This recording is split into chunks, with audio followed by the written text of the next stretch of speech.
Boa noite a todos, obrigada pela presença mais uma vez de todos. A gente vai iniciar a nossa reunião da sexta-feira, dia 27 de agosto. É muito bom ter vocês aqui. Deixa eu mutar aqui o vídeo. Pronto.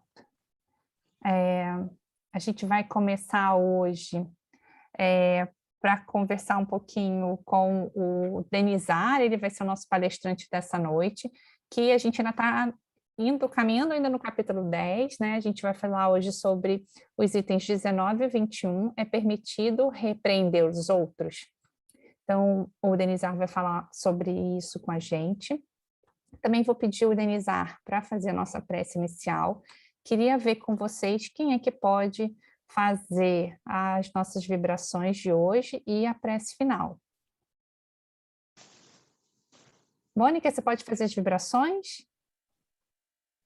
Beleza. Obrigada, obrigada. Silvinha, você faz a prece final? Peguei 2 voluntários, assim, super voluntários, gente. Livre e espontânea pressão. Mas o bom é que a gente resolveu essa etapa. Denizar. Bônus hora. Isso aí. Denizar, com você, pode seguir.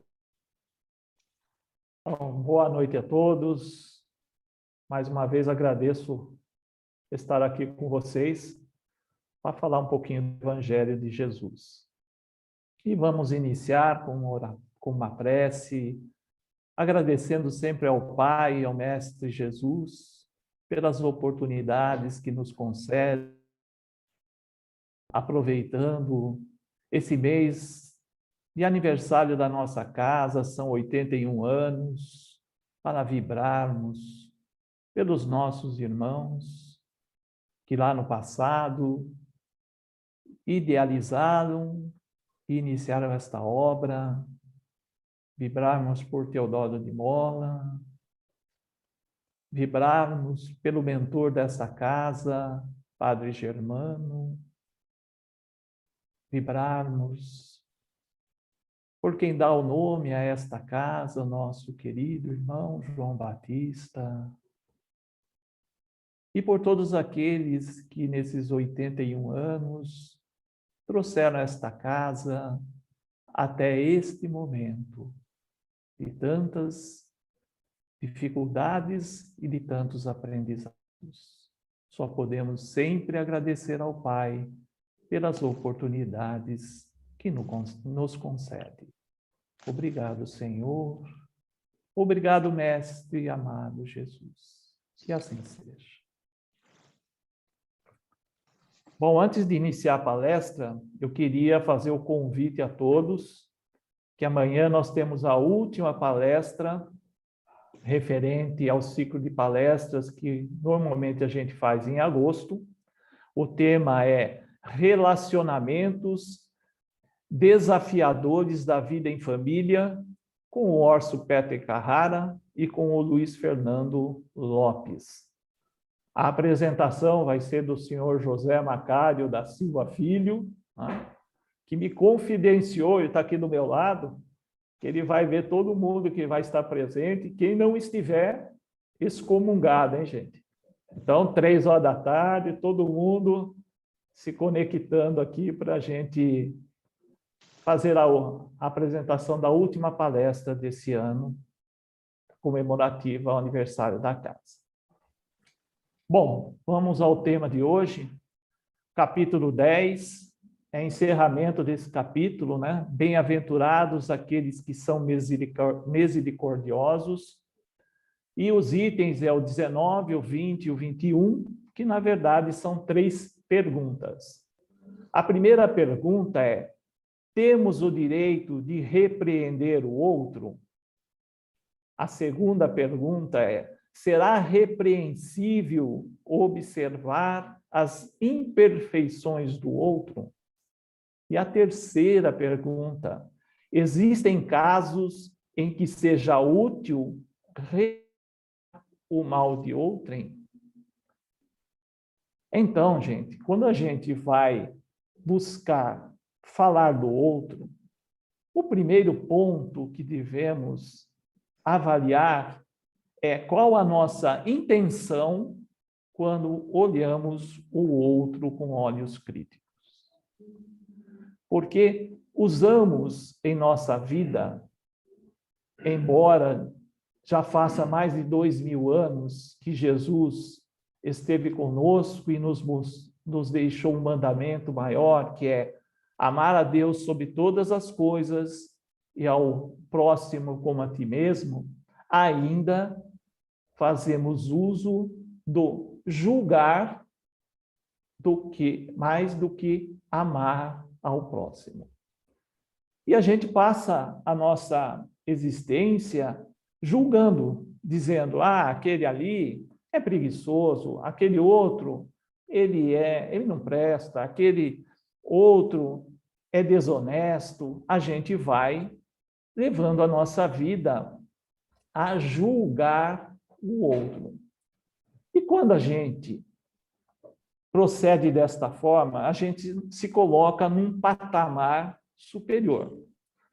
Quem já esteve num julgamento sempre vai perceber que o juiz, ele fica um pouco superior a todos aqueles que estão sendo julgados, aqueles que estão ali acompanhando o julgamento. E assim também conosco, a gente, nessa função de juiz, se coloca num patamar mais elevado e, sem nenhuma reserva, vamos julgando aqueles que estão em nossa passagem pela matéria, né? Mas diz Kardec que a única autoridade legítima aos olhos de Deus é o que se apoia no bom exemplo. De novo, a única autoridade legítima aos olhos de Deus é o que se apoia no bom exemplo. Julgar, então, é uma atitude, é um ato de presunção, que vai contrário a algo que Jesus ensinou para a gente, desde a manjedoura até a crucificação, uma virtude importantíssima, chamada humildade.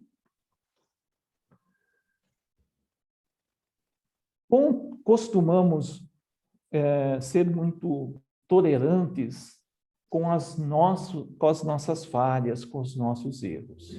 Né? Repetidas vezes, a gente comete as mesmas falhas e a gente vai dando desculpas para as nossas falhas. Mas somos juízes intransigentes, austeros quanto aos nossos semelhantes. E muitas vezes a gente acaba tornando pequenas falhas em erros maiores pela nossa intolerância. Então, a pergunta que vem é: será que nós temos então que olhar os erros do outro e nada fazer? Será que essa é a atitude correta? Ora, a atitude não necessariamente deve ser esta. Por quê? Porque nós devemos, primeiramente, novamente olhar para nós interiormente e perguntarmos: como posso ser útil? Como posso ajudar? Com o olhar de quem entende que o melhor remédio para o mal é a representação do bem. Temos que observar com muita atenção de que forma nós podemos ser úteis. Né? Paulo de Tarso, ele diz o seguinte: as palavras ensinam, mas os exemplos arrastam. E vamos pegar esse pensamento de Paulo para que a gente possa fazer uma reflexão de como podemos agir diante dos erros dos outros. Se a gente observa alguém em erro, e esse alguém é muito próximo a nós, temos amizade, devemos chamá-lo para uma conversa reservada. Sempre numa atitude de fraternidade, porque nós não temos direito de repreender ninguém, mas temos o dever de ajudar no equilíbrio daqueles que estão, naquele momento, em deslize. Mas e se a pessoa não é de um relacionamento mais próximo conosco? Como agir? Muitas vezes, a melhor forma não é pelas palavras, mas sim pelo exemplo. De novo, usando a fraternidade, para que aquele exemplo possa ajudar aquele irmão, né, sem que ele entre em constrangimento. É importantíssimo que a gente entenda que nós não devemos trazer ninguém para o constrangimento, porque o grande risco que a gente corre, por sermos ainda juízes, é de tornarmos os erros em escândalos. E quando isso acontece, a gente corre o risco, né, de que isso afete muito a convivência da gente na comunidade que a gente está vivendo, naquele grupo que a gente está vivendo. Existe uma história de uma cidade pequena, poucas pessoas morando nessa cidade, uma cidade no interior, em que um jovem se apaixona por uma moça da cidade e não é correspondido. E ele traz toda uma mágoa em função de não ser aceito pela moça. E começa a passar inverdades em relação a ela, e isso toma proporções que afetam toda a cidade. Quando chega a moça, percebe o que está ocorrendo, ela, envergonhada, se retrai, não sai mais de sua casa, entra num processo de melancolia e se isola. O rapaz, muito arrependido, católico que ela, foi buscar na igreja o confessionário com o padre. Este padre o recebe, ouve, ele diz: meu filho, sabes que terás que pagar penitência. Sim, padre, estou aqui exatamente para isso. Muito bem. Saia, me traga um travesseiro de pena de ganso. O jovem achou muito estranho o que ele estava pedindo, mas foi, trouxe o travesseiro, chegando para o padre, e disse: padre, aqui está o que me pedistes. Muito bem, meu filho, suba agora até o campanário e deixe que as penas se vão. O jovem achou ainda mais estranho a penitência que o padre estava passando para ele. Ele sobe até o campanário, rasga o travesseiro e a brisa espalha todas as penas que começam a flutuar por toda a cidade.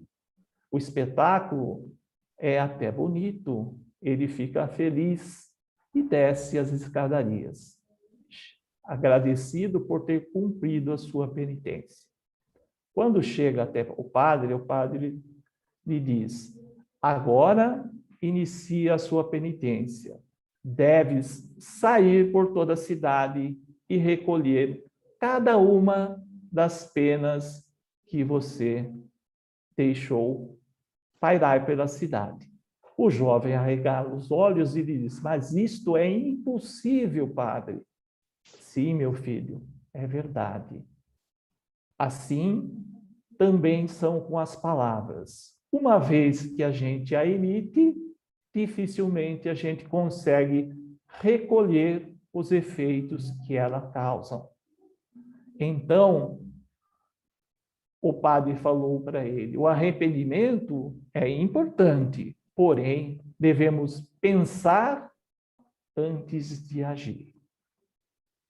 Precisamos, desta forma, aprender a importância de saber usar bem o verbo, usar de forma adequada, sem jamais desqualificar ninguém, seja por nossas posturas, seja por nossas palavras e até pelos nossos pensamentos, que, na verdade, é uma fonte geradora de energias vivas que muitas vezes comprometem o equilíbrio íntimo de quem a recebe e até de quem a emite.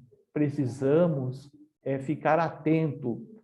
Toquei nesse assunto quando falamos dos escândalos, da importância de cuidarmos bem daquilo que pronunciamos.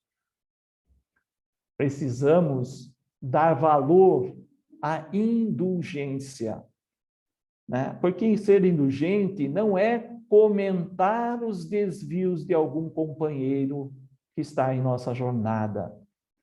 Não devemos propagar de forma nenhuma, através de observações, muitas vezes contaminada pela maledicência, aquilo que está acontecendo num determinado grupo ou alguma pessoa, né? Ser indulgente, na verdade, é abraçarmos o irmão que está em dificuldades, que está num deslize, está numa... É sabermos, através do exemplo, para que ele possa usar a energia que nós estamos concedendo a ele, para que ele possa se reequilibrar e se reencontrar. Existe um livro de Lavra Espírita chamado Aconteceu na Casa Espírita. A casa, uma determinada casa espírita, estava sob um ataque de mentes desequilibradas. E essas entidades, embora desequilibradas, eles se organizaram para afetar as atividades daquela casa. E assim foram trabalhando de forma a levarem, estimularem as vaidades, usar de discórdias entre os grupos, inclusive gerando obsessões de vários níveis nos vários trabalhadores da casa. A casa, então, se torna um barril de pólvora, prestes a explodir, pela invigilância daqueles que ali trabalhavam. Porque, em vez de usar o vigiar e orar, preferiram sair nas conversas de corredores, nas famosas fofocas, que só fecham os canais que a gente tem com os nossos protetores. Mesmo com a advertência de vários níveis de espíritos superiores e mesmo de alguns dirigentes da casa que, percebendo o que estava acontecendo, pediam respeito aos trabalhadores, para que a gente pudesse se reequilibrar, as conversas continuavam e aconteceu essa situação muito grave naquela casa que estava sob esse ataque. Mas muitos vão perguntar, mas nós não temos os nossos protetores, os protetores da casa, como que eles deixam acontecer isso? Na verdade, não são eles que deixam, somos nós, né? Por quê? Lógico, nós temos toda a doutrina que nos alicerça os caminhos. Temos os nossos protetores. Temos os protetores daquela casa, os orientadores daquela casa. Mas se nós dermos preferência à maledicência em vez da vigilância, se nós dermos mais valor ao mal do que orar para o bem, nós vamos fechando esses canais, né? E vamos nos tornando o quê? Joguetes nas mãos desses nossos irmãos que, ainda muito necessitados, querem que a gente sofra como eles estão sofrendo, e nós acabamos, desta forma, sendo joguetes na mão deles, né? Precisamos, então, entender a importância da ação que nós temos que tomar diante dos erros.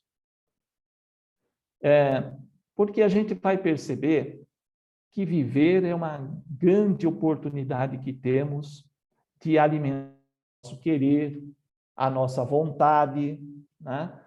Para que a gente possa, com isso, à luz de uma razão, começar a aproveitar todas as oportunidades que a gente tem para novas descobertas. E nós temos um caminho muito grande ainda a trilhar.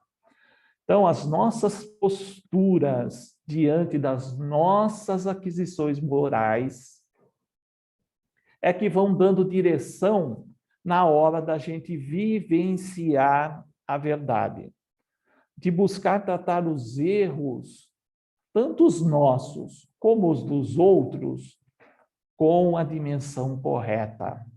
Diante do erro, é o momento sublime de uma prática importantíssima de amar aos nossos irmãos e amar aos vossos inimigos, como nos colocou Jesus. Diante do erro, nós não precisamos nos calar, pois as consequências de ficarmos calados podem ser gravíssimas. Desestruturar um grupo pode causar sérias consequências, né? É só lembrar que Pilatos lavou as mãos, crucificamos Jesus, né? Então, não é para a gente se calar, mas a gente tem que ter o bom senso, levar à reflexão ao verbalizarmos as nossas verdades.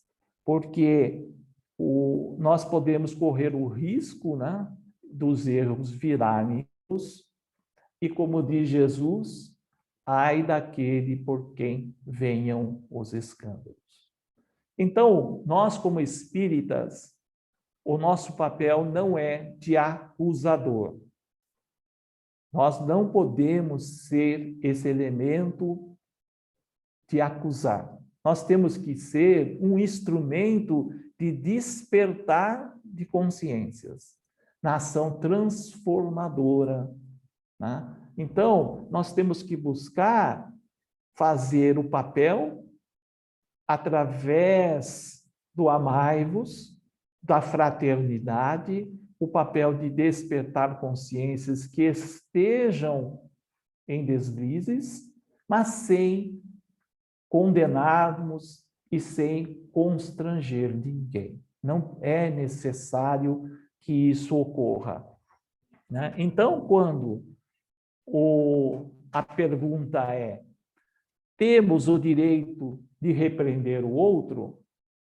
Nós não temos o direito de repreender ninguém, mas temos o dever de sermos fraternos e de auxiliar o equilíbrio do outro. A outra pergunta é: será repreensível observar a imperfeição do outro? Depende qual é a nossa intenção. É de denegrir? É de constranger? Se for isso, ela não é possível de ser idealizada desta forma. Mas, se a gente tiver aprendendo com este erro e auxiliando aquele que está em erro em também se corrigir, se nós devemos rever as imperfeições do outro. Existem casos em que seja útil revelar o mal de outrem? Com certeza. Por quê? Porque muitas vezes é preferível que um caia em vez de um grupo todo. Mas, de novo, com que intenção nós estamos fazendo isso? Novamente, a palavra-chave é amai-vos uns aos outros. É a fraternidade que deve reger a forma como nós vamos trabalhar isso em nós e naqueles que estão em falha. Então, espero ter conseguido passar um pouco e respondido a esta pergunta, que são difíceis. Quando Kardec faz essas 3 perguntas, quem responde é o Espírito São Luís, né? É uma questão realmente difícil, porque envolve as nossas intenções. Se a gente cresce, aprende a fraternidade, o amai-vos uns aos outros, nós podemos e devemos buscar corrigir as falhas que se apresentam em nosso grupo, para que isto não traga consequências mais profundas lá na frente. Eu, mais uma vez, agradeço a todos e espero ter atendido aí a essa conversa sobre o Evangelho. Muito obrigado a todos vocês, um bom final de semana e não esqueçam da palestra amanhã.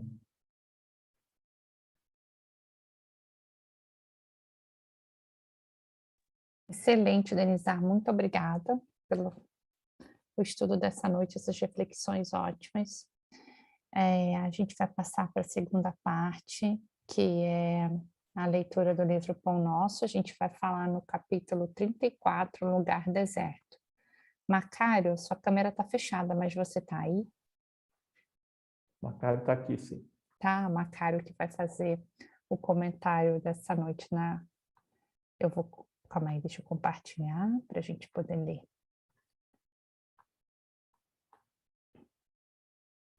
Então, vamos lá. Oi, Ana, você lê para mim, por favor? Leio, vou ler. Então, vamos lá. Lugar deserto.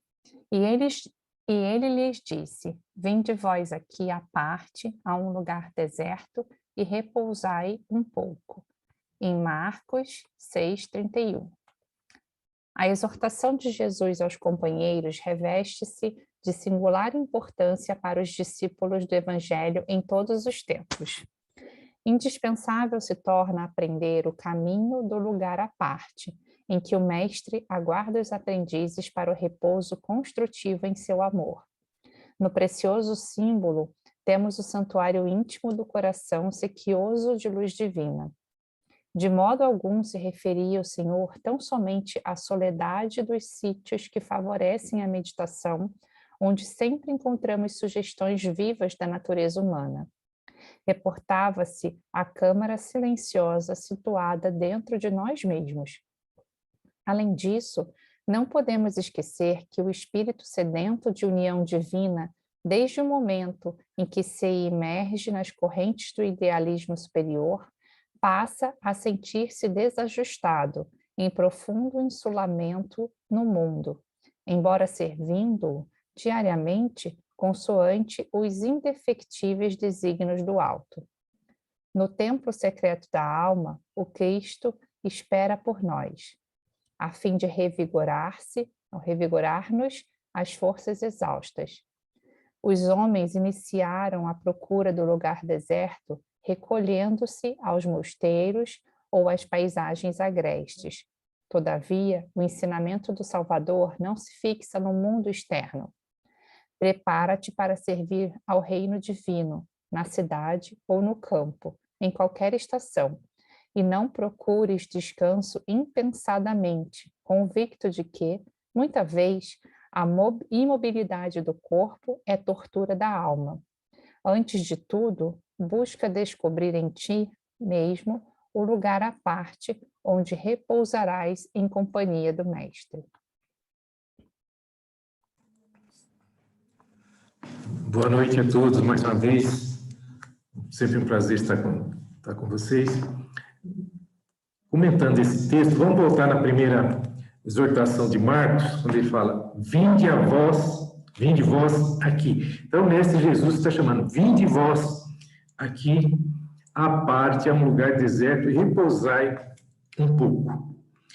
Parece paradoxo, nós que somos os animais mais gregários que existem, que precisamos uns dos outros, ver esse pedido de Jesus para que a gente venha ao deserto.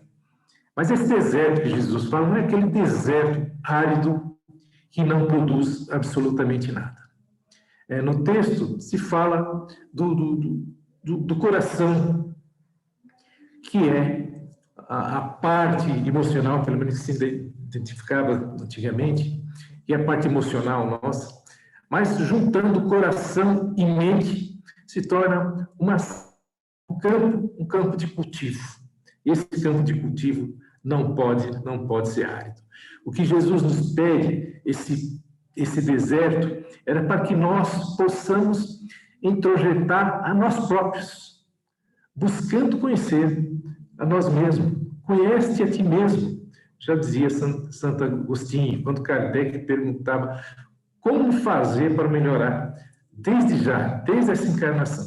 Ele diz, conhece-te a ti mesmo, ou seja, introjetemos para dentro de nós, espiritualmente, para nos conhecermos, porque nós temos potencialidades, muitas potencialidades para fazermos mais do que nós fazemos. Aliás, tem uma frase de Emmanuel que fala o seguinte, o que fazes a mais?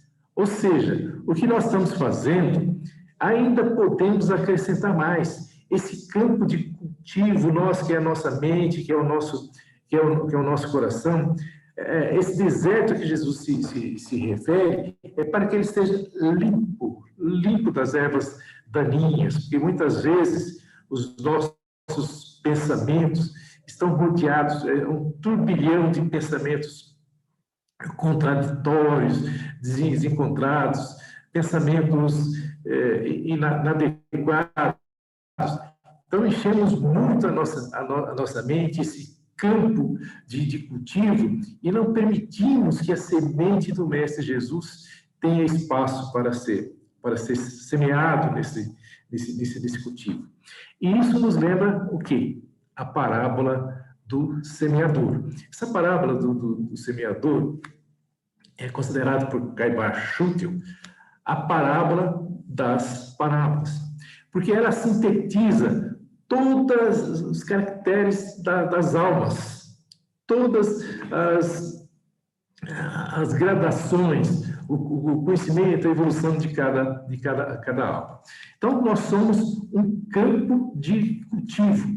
A parábola do semeador fala de 4 tipos de terras. Qual será o tipo de terra que é a nossa mente, o nosso coração, ou a nossa alma? A gente lembrando da parábola do semeador, que ele saiu a semear, a primeira semente caiu à beira do caminho, e logo as aves dos céus comeram. Ou seja, quem são? Que terra é essa? Será que nós estamos nessa situação? Ou seja, aquela semente que foi colocada à nossa disposição, mas não deu importância alguma, deixamos para lá. E ela simplesmente não produziu absolutamente conhecer os ensinamentos de Jesus, a lei divina. Porque qual é a semente? O que é a semente? A semente são as leis divinas, é a lei de amor. Ela está à disposição para todos nós, mas nós podemos ser semente em beira de caminho. Simplesmente deixamos lá, e ela não vai produzir absolutamente nada. E o que acontece? As aves do céu vêm e comem. E quem são essas aves? São os espíritos inferiores, são os espíritos maldosos, são os obsessores. E por que nós estamos sujeitos a isso? Nesse padrão vibratório, permitimos que esses espíritos venham e colhem a semente que nós não adubamos, que nós não nos esforçamos para que ela produzisse.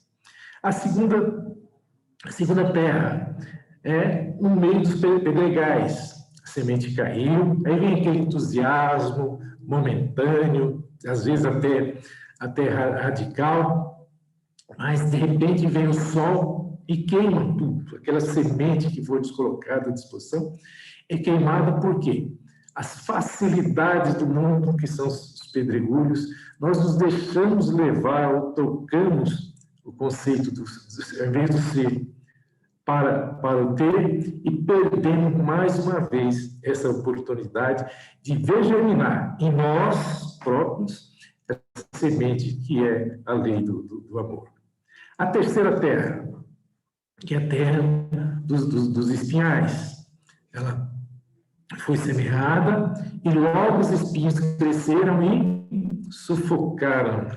O que significa isso, né?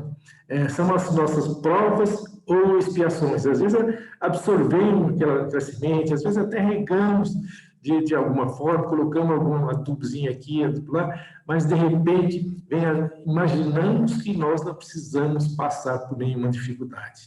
Achamos que já estamos num patamar, numa evolução, e não precisamos passar por prova alguma, nem expiação. E quando isso acontece, nós desistimos e os espinheiros vêm e sufocam. Olha o momento que nós estamos vivendo. Pode ser considerado os espinheiros, essa pandemia. Será que nós estamos desistindo de lutar? Vamos voltar na frase do Emmanuel. O que fazes a mais? O que nós estamos fazendo a mais nessa situação? Estamos trabalhando para que essa semente germine, ou estamos deixando para que os espinhos, que são as nossas expiações, que na verdade são as nossas omissões? Porque veja, semente nós recebemos, mas nós não cultivamos, não fizemos por onde que ela germinasse e deixamos, desistimos porque nós não podemos sofrer. Os sofrimentos são interpretações nossas. Se a gente vê por outro lado que o sofrimento são trampolins, são degraus para que a gente supere as nossas próprias dificuldades, vamos agradecer um pouco mais lá na frente. E por último, a terra fértil, que vai produzir 30, 60 ou 100 por 1. Veja que mesmo nessa terra fértil, nem todos estamos no mesmo grau de evolução. Cada um tem um tipo de entendimento de acordo com a nossa evolução. Mas aí vem a pergunta, que tipo de solo somos nós? E vamos lembrar de Paulo de Tarso nessa situação. Paulo de Tarso, ele vivia um sofisma daquela religião, que ele acreditava que era o correto, pregava o que a religião pedia e de forma absolutamente competente pelaquela religião. Quando ele recebeu a semente do Cristo, o que ele fez? Ele recolheu-se literalmente para o deserto, aí um deserto real, onde lá ele ficou 3 anos para poder se reconectar com si mesmo, passou por todas as fases de beira de caminho, de pedregulho, de espinhais, para a terra fértil, que não produziu apenas 30 por 1, mas 100 por 1. Então, se Paulo de Tarso, era Saulo antes, conseguiu, nós também podemos fazer. Basta que nós recolhamos a nós mesmos para descobrir o nosso potencial e seguir o Mestre Jesus, que ele nos fala. Se alguém quiser me seguir, carregue sua cruz e siga-me. Ou seja, nós temos que trabalhar, nós temos as nossas dificuldades, mas entender como um incentivo, como um trampolim para a nossa evolução. Vamos preparar o nosso solo, deixar ele mais fértil, trabalhar, e vai chegar um momento que nós já temos condições de saber diferenciar entre o joio e o trigo. Quando nós conseguirmos diferenciar o que é joio e o que é trigo, aí sim nós podemos cultivar e seguir esse mestre, mesmo carregando a nossa cruz. Não como castigo, mas como oportunidade de evolução. E voltando do que o Paulo fala, talvez a gente chegue até nesse ponto de Paulo, quando ele disse: já não sei se sou eu que vivo ou se é o Cristo que vive em mim. Veja que ele saiu da lado de sementes à beira do caminho para chegar nessa condição. Não sei se é Cristo, se eu que vivo, ou se é Cristo que vive em mim. Mas estamos falando de Paulo, está lá atrás, está lá longe. Nós vamos trazer alguém que foi nosso contemporâneo, aqui, nosso querido Chico Xavier, que, segundo, e entre nós mesmos, muita gente, a pessoa que mais vivenciou Cristo, o Chico Xavier. Ele nos dá uma dica, uma deixa muito legal. Quando ele fala: ninguém pode voltar atrás e fazer um novo começo. Se a gente errou, não podemos voltar atrás. Mas, eu estou vendo o tempo, mas podemos começar agora e fazer um novo fim. Então, temos sempre essa oportunidade de refazer a nossa caminhada, de repensar o nosso cultivo, a nossa seara, o nosso campo cereal. E para encerrar ainda com Chico, ele nos disse, e o Cristo falou: o jugo é suave e o fardo é leve. O Cristo não pediu muita coisa para a gente. Ele não pediu que a gente escalasse o pico do Everest. Ele só pediu uma coisa, e é isso que nós vamos encerrar: que amássemos uns aos outros. Beijo, gente, no coração, muita paz, fico com Deus, boa semana, e conto com vocês amanhã, né, com a palestra, a última palestra, que é Relacionamentos Desafiadores da Vida em Família, às 15 horas. Fiquem com Deus. Obrigada, Macário. Agora eu vou pedir para a Mônica fazer as vibrações e em seguida a Silvinha encerrar com a prece final. Então, aquietando então nossos corações, buscando dentro de nós a luz dos ensinamentos do nosso Mestre Jesus, vamos começar a vibrar, pedindo vibrações de luz, de amor, pela paz universal, pelas trevas, pelo umbral, por nossa crosta terrestre, pelo nosso planeta tão combalido, onde nós temos aí tantas tragédias acontecendo em alguns países, terremotos, pessoas passando por tantos problemas, fome, seca, que nossas vibrações possam auxiliar as pessoas que se desesperam nesses momentos e abracem elas com a luz e o amor que nós possamos vibrar. Vibremos pelos países em conflito, pelo nosso país, pelo nosso estado, pela nossa cidade, pelos nossos doentes, aqueles doentes de corpo, que se encontram em asilos, hospitais, nas suas casas, abandonados, que nossas vibrações possam aquecer seus corações na certeza da história e da verdade do Cristo. Que possamos vibrar ainda pelas crianças, adolescentes, aqueles que estão nas ruas, por as pessoas que sofrem, pelas pessoas que se foram pela porta do suicídio, que nossas vibrações possam abraçá-los, fortalecê-los, mostrá-los o caminho, que nossas vibrações possam também seguir para os políticos, que eles possam receber muita luz, muito amor, e que nossas vibrações façam que tenham discernimento de olharem para nós como país nas suas decisões. Que possamos vibrar ainda pelos espíritos missionários, que neste momento se encontram atarefados na recepção dos nossos queridos entes e irmãos que se vão, que eles sejam recebidos e fortalecidos pelo nosso amor, pela nossa vibração, pela nossa luz. Que possamos vibrar sempre por aqueles que propagam o Evangelho, que o texto que foi lido, que espalham essas sementes de luz, que cada vez mais essas sementes, hoje e sempre, possam frutificar já que temos tantas pessoas descrentes, perdidas no seu próprio caminho, que nossas vibrações consigam fortalecer a fé raciocinada, a fé que crê, mas que entende o porquê crê. Que nossas vibrações atinjam todas as casas religiosas, que elas possam dar alento, amor, acolher, dar paz, sossego àqueles que buscam respostas. Que vibremos também por todas as casas espíritas, que todas elas possam se unir neste momento tão importante de nossa transição. Que nós possamos vibrar cada vez mais por aquelas pessoas que chegam até nós e pedem um auxílio, pedem uma oração, que todos os nomes, que tenhamos intenção e que durante a semana nos lembremos dele, que nossas vibrações possam chegar aos mentores e aos espíritos de luz para fortalecer essas pessoas que tanto necessitam de nosso apoio.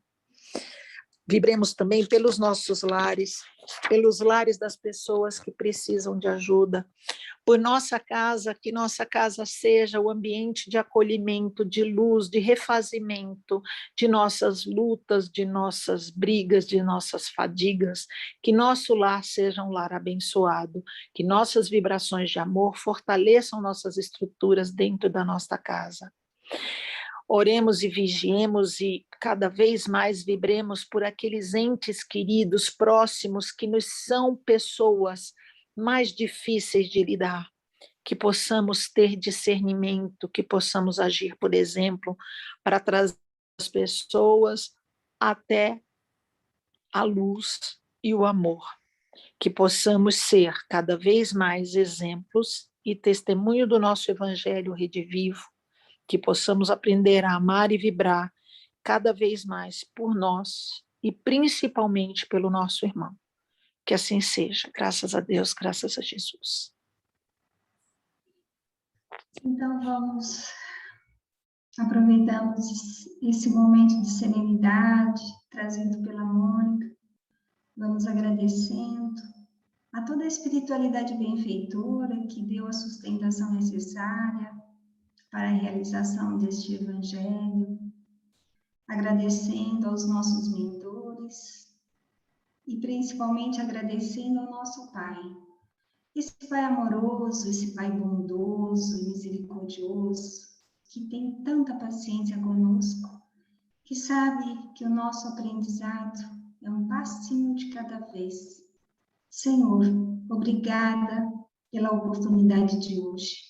Agradecemos também aos irmãozinhos da espiritualidade que estiveram estudando também este Evangelho conosco.